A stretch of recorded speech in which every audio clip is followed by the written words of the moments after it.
আজকের বিষয় নবম দশম শ্রেণীর গণিত বইয়ের অনুশীলনী 3.1-এর সূত্রের সাহায্যে বর্গ নির্ণয় পর্ব 3 ক নম্বর অঙ্কটা করব। অঙ্কটা হচ্ছে a square plus 2/y square. প্রথমে আমরা একে কী করব, বর্গ করে নেব। এই শব্দের উপরে বর্গ নিলাম, এটার এ ধরবো আর এটার বি ধরে a plus B whole square A square plus 2ab plus B square. এই সূত্রটা প্রয়োগ করবো।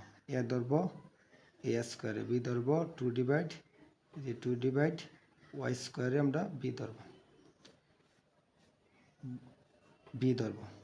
তা প্রথমে আমরা এ স্কোয়ার লিখবো, এক্স লিখিয়া উপরে স্কোয়ার এ স্কোয়ার প্লাস 2, এ মানে এ স্কোয়ার, বি মানে 2/y স্কোয়ার প্লাস এই যে এখানে বি স্কোয়ার, বি ধরছি আমরা 2y স্কোয়ারের উপরে স্কোয়ার।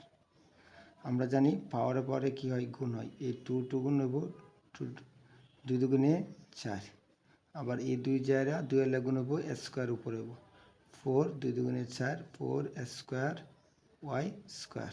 আবার এই 2 এর ফলে 2 দুগুণে 4, আর এই 2 যখন এই 2 এর গুণ নেব 2 দুগুণে 4। এই হচ্ছে 1 নম্বরের আনসার, 1-এর খর আনসার।